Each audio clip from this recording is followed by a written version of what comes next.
ऊर्जा बढ़ना जरूरी है। बाकी हम लोग 9 महीने तक मतलब ये तो एक कमरे में बंद कर दिया है हमको कि परीक्षा ले ली कि जरा हम देखें कि तुमको क्या है तुम्हारे पास। 9 दिन तक हमको मतलब मैंने कि चलो हटाओ पानी पानी रख दो हमको बस। अब बस ऐसी कैसी ये ऊर्जा तो बनेगी जब खाली पेट रहोगे। पर सुमरन से अमीरस होता है। सुमरन करोगे सुषुम्ना चढ़ेगी, अमृत अपने आप बॉडी को पूर्ति कर देगा। हरि घोड़ा, ये शरीर हरि का घोड़ा है जिसमें परमात्मा निवास करता है। हरि घोड़ा ये शरीर, हरि घोड़ा ब्रह्माकड़ी। ब्रह्म कहते हैं नाद, शब्द जो चल रहा है, शब्द ब्रह्म है, नाद है। और जो कुछ भी दिख रहा है नाद बिंदु और शब्द से ही रचना बिंदु। सुरती फंसी संसार में फिर भटका खाए, द्वार न चीना शब्द का कहो कहाँ को जाए। तो अब हंस तो हम रहे नहीं, अब हो गए कौए। काक चेष्टा, काम क्रोध लोभ मोह अहंकार राग द्वेष है ना। और ये इसमें इतनी ऊर्जा आ जाती है, यदि वाकई में साधना चल रही है और किसी के ऊपर धर दिए ना तो पूरी ऊर्जा उसके पास चली बिल्कुल चली जाएगी, उसकी नेगेटिव खत्म हो जाएगी। एक तो होता है 2 जगह से शक्तिपात होता है, तीन जगह से। एक तो होता है आंखों के द्वारा, नेत्र के द्वारा, एक होता है ऐसे आशीर्वाद। यहाँ तक कहा गया है कि जो वाकई में साधक है, मरा हुआ व्यक्ति है, वो उठा के विभूति दे देगा, क्या वो भी जिंदा हो जाए। बिल्कुल। लेकिन वो जागृत तो हो गया, लेकिन उसके कारण से उस साधक की कीर्ति बढ़ेगी, तो उस कारण से उसको अहंकार आएगा और अहंकार पतन की ओर ले जाएगा। बिल्कुल कि सहस्त्रार पे और शरीर में ऊर्जा का प्रेशर दबाव बनता है बहुत ज्यादा, तो वो क्या है और उसका निवारण कैसे हो ध्यान में। अगर किसी को किसी भी प्रकार की एनर्जी है, उस आदमी को या लेडीज हो, ये शक्ति चालन आसन है। ये तलवे अंदर होना चाहिए और इस आसन में बैठ करके केवल कुछ ना बोले और बस श्वास पे ध्यान रखे और उसको चित्त शांत हो जाएगा, उनका कंट्रोल हो जाएगा। ये एक ही आसन है, इसको बोलते हैं शक्ति चालन आसन। ये वाइब्रेशन जो है ना, ये अंदर टच लेना। अगर कैसा भी पागल हो रहा है उसको भी शांति मिले, मानसिक शांति।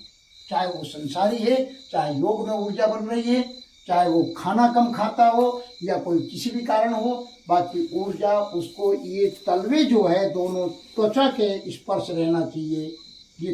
ये पाताल लोग है, तल वितल, और ये इसमें वस्त्र नहीं होना चाहिए। इस आसन में बैठ जाओ, ये प्रैक्टिकल किया हुआ है, कुछ भी मत कराओ और ध्यान सुमरन बस प्रणाम करके बैठ जाओ, कुछ नहीं बोले, केवल सुरती को श्वास से जोड़ दें, उसमें ध्वनि सुनो, सुरती हो। ओंकार सत्यनाम जो श्वास में चल रहा है वो सुने। परमात्मा को सुनने के कान सूरत है। इन आंखों से परमात्मा नहीं सुनता, संसार देखोगे, कानों से संसार की बात सुनोगे, परमात्मा को सुनने की आवाज सुरती, सुरत। सुरती को केवल आपका जो नाद है, श्वास के अंदर जो प्रणव अक्षर चल रहा है, पर आप असंति मध्यमा क्या आवाज आ रही, फिर यहाँ आ गई। पहले सुमरन का कोर्स पूरा करने दो, उसमें खींचातानी कुछ नहीं, वो रिलैक्स होकर के बैठ जाए, आराम से श्वास छोड़ो और बस आधा घंटा बैठ के देख ले, चित्त को शांति मिल जाएगी, ऊर्जा कंट्रोल। ये हमें स्वामी जी ने बताया और प्रैक्टिकल कर। तो ऊर्जा का बनना सही है कि ऊर्जा बनना जरूरी है। बाकी हम लोग 9 महीने तक मतलब ये तो एक कमरे में बंद कर दिया एक शिवराज ने हमको कि परीक्षा ले ली कि जरा हम देखें कि तुमको क्या है तुम्हारे पास। 9 दिन तक हमको मतलब मैंने कि चलो हटाओ पानी पानी रख दो हमको बस। अब बस ऐसी कैसी ये ऊर्जा तो बनेगी जब खाली पेट रहोगे। पर सुमरन से अमीरस होता है। सुमरन करोगे सुषुम्ना चढ़ेगी, अमृत अपने आप बॉडी को पूर्ति कर देगा। अमीरस सुषुम्ना में इतनी शांति है, इतनी रिलैक्स करती है। ये ऊर्जा जो बढ़ती है इससे नहीं बढ़, ये योग से थोड़ी बढ़ती है, अग्नि तत्व बढ़ता है। अच्छा, हाँ, खान पान से बढ़ती है, भूखा ज्यादा रहने से हो जाता है, टाइम पे भोजन नहीं मिलता, टाइम पे सोता नहीं है, ऊर्जा इसलिए भी बढ़ जाती है। अधिक कर्म करता है तो ऊर्जा बढ़ेगी। अब रिलैक्स कैसे हो? आदमी इतनी तो बीमारियां हो रही हैं आज, इतना आदमी काम में बिजी रहता है कि अपने हाथों को भी भूख आता है। योगी की बात अलग, जिसने गुरु कृपा से हमें प्रैक्टिकल कराया, खेचरी मुद्रा और सारे योग किया है। गुरु जी हमको पहले से अन्न आहार तो 15 दिन पहले से कम करवा देते थे, फिर एक रोटी बंद करो, फलाहार पे जाओ, फिर छाछ पे जाओ, फिर निराहार और 9 दिन। ऐसे पहले नहीं कैसे तो आंकड़े सड़ जाएंगे, अंदर मला से सड़ने तो बीमार हो जाएंगे। तो हर चीज की एक क्रिया होती है। पर ये जो मैं बता रहा हूँ, ये अपने आदि गणेश के 4 आसन हैं। ये देखो, ये अंडकोश है, ये कुंडली यहाँ होती है अंडकोश की, और ये यहाँ लगाइए और सीधा ये, ठीक है ना। तो ये तो हुआ सिद्धासन जो कबीर लगा रहे, इसको बोलते हैं, ये गणेश जी के 4 आसन है। तो मूल में बंद लग गया, मूल गुदा में बंद लगा, तो मूल बंद लगा, फिर उड़ियान, फिर जालंधर, यानी कि सीधा रीढ़ की हड्डी, नासिका का भाग को देखो। तो ये आसन है। तो इसको कबीर साहब ने एक जगह कहा है कि हरि घोड़ा ब्रह्माकड़ी, हरि घोड़ा, ये शरीर हरि का घोड़ा है जिसमें परमात्मा निवास करता है। हरि घोड़ा, ये ब्रह्माकड़ी, वासक पीठ पलान, जो मच्छर वच्छर नहीं लगे, ये चादर इसलिए गुरु देता है? ठीक है, ध्यान का चादर डाल दीजिए। तो ये क्या डाल लिया? अब मेरुदंड को कहते हैं हरि घोड़ा। हरि घोड़ा ये शरीर, हरि घोड़ा ब्रह्माकड़ी, ब्रह्म कहते हैं नाद, शब्द जो चल रहा है, शब्द ब्रह्म है, नाद जो है, और जो कुछ भी दिख रहा है नाद बिंदु और शब्द से ही रचना हुई है। तो आज आपके हम जो शिष्य हैं, तो हम नाद के शिष्य हैं, बिंद के नहीं। बिंद तो पिता के जो हमारे ऊपर कर्जा है, जो तो सन्यासी गुरु चुकाएगा, और वो कहता है कि भाई नाद के शिष्य बन, हम भी आपके पुत्र हैं। पर हमारे वो पुत्र तो मतलब जो नाद बिंद से पैदा हुआ वासना से, तो वो तो ऋण है हमारे ऊपर, माता पिता का ऋण, गुरु ऋण, ऋषि ऋण, ये 3, और सतगुरु जो होते हैं वो मुक्त करते हैं जीव को। वो आत्मज्ञान की बात करते हैं कि तुम शरीर नहीं हो। बाकी शरीर प्रकृति में आकर की जो एनर्जी, जो जैसे सूर्य से किरण निकली, किरण से प्रकाश पूरे आभा मंडल तो भाषित जो हो रहा है। अब हमारी आसक्ति ये हो गई कि हम अपने शरीर में आसक्त हो गए। तो धीरे धीरे श्वास का सुमरन सहज है। सुरती का योग, सुरती फंसी संसार में, फिर भटका खाए, द्वार ना चीना शब्द का, कहो कहाँ को जाए। तो वो शब्द कोई कहने का नहीं है, वो शब्द ऑलरेडी चल रहा है। श्वास के अंदर एक ध्वनि है जो वाणी पे आ रहा है, ये व्यक्ति है, कंठ से अभी मध्यमा बोलते हैं। अब जैसे ये तो मैं उच्चारण कर रहा हूँ आपको, क्योंकि आपको उच्चारण करूंगा जब कान सुनेंगे, ये आकाश तत्व की इंद्रिय, तो ये तो शब्द तो घोड़ा हुआ। अब इस पे विचार क्या कहना चाहता हूँ, इस पे विवेक से मनन करना पड़ेगा और समझना पड़ेगा कि महाराज जी कहते ये छुप रहा है, ये शब्द भी नहीं दिख रहा, निराकार है, वाणी दिखती है। अब इस वाणी में भी आप 3 प्रकार का है, रज तम सत, ये 3 गुण है। अब अभी जो चल रही है कौन सा गुण है? ये सत्व है।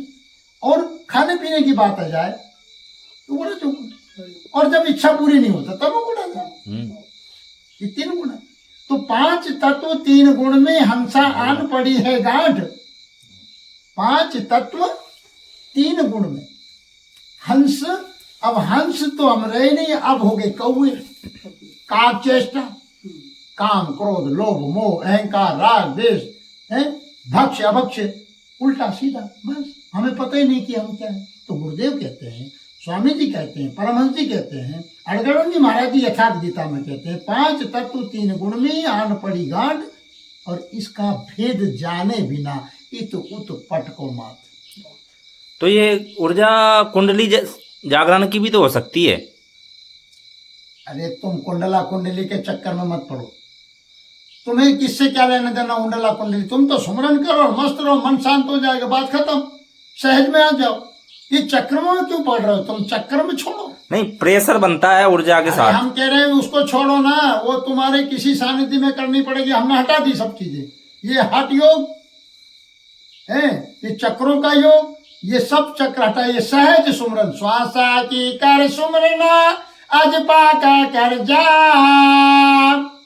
और सोहम सोहम, ये आवाज, ये सोहम शब्द क्या है? जब श्वास खींचते हो तो ऐसा अनुभव होता है सो, और जितनी देर रुकी, कुंभक हुआ, फिर पूरक, रेचक, कुंभक, 3 क्रिया हो रही। तो सोहम यानी इसका मायने आप समझो कि जो वो है वो आप है, कोई परमात्मा अलग नहीं है, स्वयं आप ही आप। सो हम, हाँ, सो का मतलब ये है शिवो हम, हंग, हंग, सोहंग, हम में तो हम नहीं, हम में तो अहंकार आ जाएगा। अच्छा, सोहंग, सोहंग, सोहंग, हंग, केवल सो, अंग, हंग, अंग की बिंदी लगती है, हंग, ये भी नहीं आता उसमें। सो और ये तगड़, एस, गंग, और ये तो ये सो का मतलब आवाज खींची, और ये जो एस जो लगाते हैं, तगड़ जगड़ बोलते हैं संस्कृत में है, और ये है हल वाला, और अंग की बिंदी। तो सो हंग का मतलब क्या है? स्वयं आप ही आप। ये तो आध्यात्मिक में तो आप स्वयं हो, क्योंकि जितनी भी प्रकृति और जो श्वास चल रही है वो भी आपसे चल रही है। 5 तत्व की रचना भी आपके द्वारा हुई है। अभी सपोज करो, अगर शरीर कौन को चला रहा है? कौन चला रहा शरीर?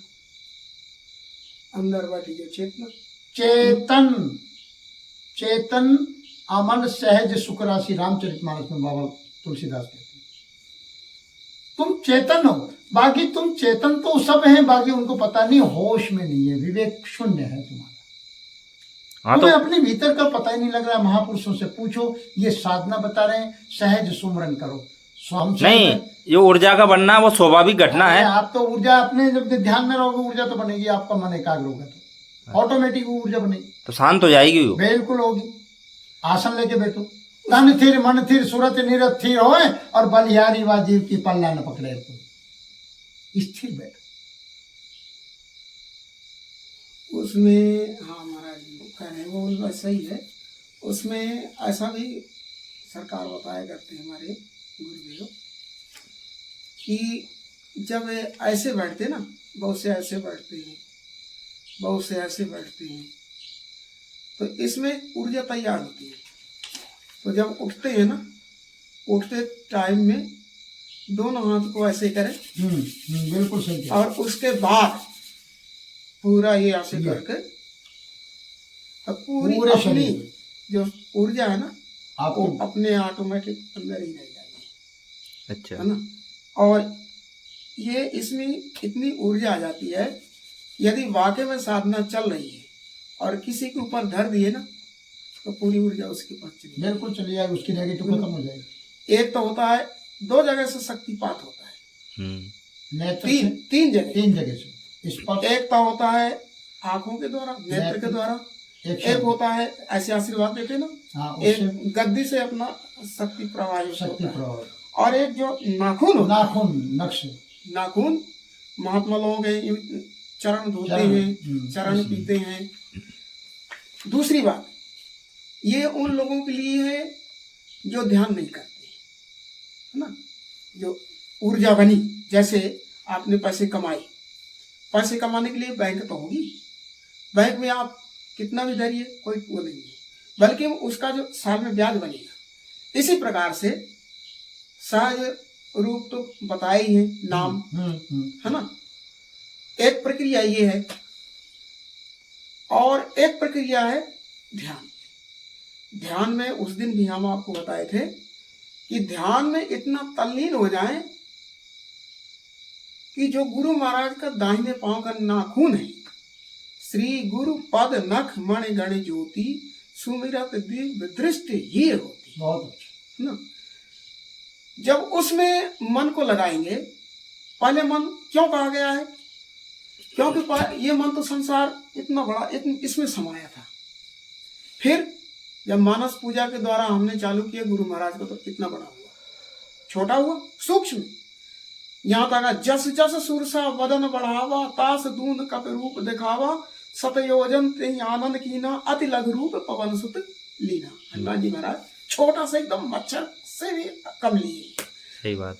तो जहां जहां जाना था ना, आंतरी कोटड़े, मुंह बड़ा करेगा तो पेट भी बड़ा होगा, है ना। तो जहां जहां जाना तो आगे खड़े हो, माता आपको जहां ले जाना था मैं जाके। इसी प्रकार से जब साधक बाहर करता है तो इसमें प्रकृति, माया, परमात्मा हमारी परीक्षा के लिए रिद्धि भेज देगी, सिद्धि भेज देगी, अष्टनिधि भेज देंगे, सब कुछ भेज देंगे। यहाँ तक कहा गया है कि जो वाकई में साधक है, मरा हुआ व्यक्ति है, वो उठा के विभूति दे देगा, वो भी जिंदा हो जाए। बिल्कुल। लेकिन वो जागृत तो हो गया, लेकिन उसके कारण से उस साधक की कीर्ति बढ़ेगी, तो उस कारण से उसको अहंकार आएगा और अहंकार पतन की ओर ले जाएगा। बिल्कुल सर। तो ये तो प्रश्न पूरा हुआ? अभी नहीं हुआ। अच्छा, अभी नहीं हुआ। तो जो है, जब हम गुरु महाराज की पूरे वाडी में से देखते देखते उनको अंतःकरण में स्नान कराएं, अंतःकरण में उनको आप भोग लगाएं, अंतःकरण में जो भी क्रियाएं करके और शांत मुद्रा में बैठ के जब पूरा हो गया, सिर से, ये मस्तक है ना, मस्तक से देखना गुरु का क्यों महत्व दिया गया है, इसलिए देख कहा गया कि वो चैतन्य है। भगवान कृष्ण बोले हैं, हे अर्जुन, देवता नाम की कोई वस्तु नहीं, लेकिन जो जिस देवता को पूजता है, भूत यक्ष पिशाचों को पूजने वाला भूत पिशाचों यक्षों को प्राप्त होता है, किन्नरों को पूजने वाला, वहां देवता नाम की कोई चीज नहीं है। उसके ठीक उस देवता की आड़ में मैं खड़ा होगी, उसकी कामना पूरी करता हूँ। बिल्कुल बोला। इसलिए अनन्य भक्ति भाव से मुझे भज। बिल्कुल, है ना। अनन्य मतलब है कि अन्य ना और किसी और नहीं। अनन्य का मतलब होता है कंटिन्यूअस। हाँ, मतलब अन्य और ना, और कुछ नहीं सिवाय परमात्मा। तो जब इसी लिए कहा गया है, गुरु का ध्यान क्यों करना चाहिए? वो जो सत्ता है, जो अपने गुरु महाराज में, उनके गुरु जो महाराज में थे, उनके पास जो आई गुरु महाराज की, हमारे जो गुरुदेव हैं, उनके गुरु की जो उन पे आई, सही बात, परमात्मा की जो प्रादुर्भाव हुआ, फिर उन्होंने उस विराट स्वरूप का जो गुरु का ध्यान किया, तो उनके आया। अब उनका हम ध्यान करेंगे, तो हमारे अंदर। ठीक है, ये तो पूरा हुआ। जय सिया राम।